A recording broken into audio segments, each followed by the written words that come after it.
na imong ihimong mabungahon, limaan sa grasya, na imong yata pinilinig sa kabinduhan.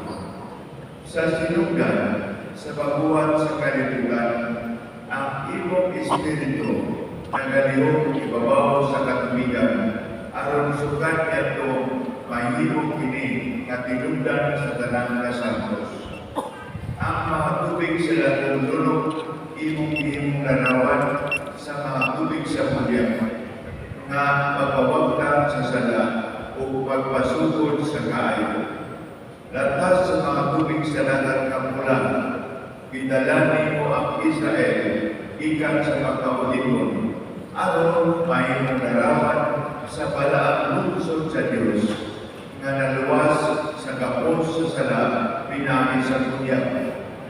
Dito sa mga tubig sa Jordan, ang imong anak, ibunyagan iwan o sa Espiritu gidihugan. Nagbuot ang imong anak, nga dugo o tubig, o buhagay gikan siyang pilit, samtang nagbitay siya sa krus. Kuman sa iyang pagkabanang, ang mga tinunan iyang itugod, lakaw kamo o tuluy ang kanang mga nasod. Kunyagi sila sa ngalan sa Amahan o sa Anak o sa Espiritu Santo. O sa Amahan, tanawa karon ang mga mayumaon ang imong sipahan o apiha alang kaniya ang tuburan sa bunyag. Pinagi sa bawang sa Espiritu, ang grasya sa imong anak, ihatag sa tubig tinintuburan.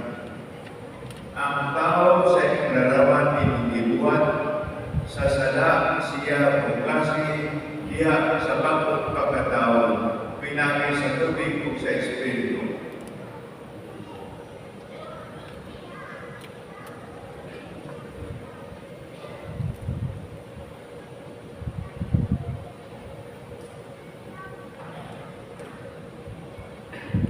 Nangamuyo kami kanimo Amahan, o sa imong anak, ipadala ang Espiritu Santo dinhi sa mga tubig tinintuburan.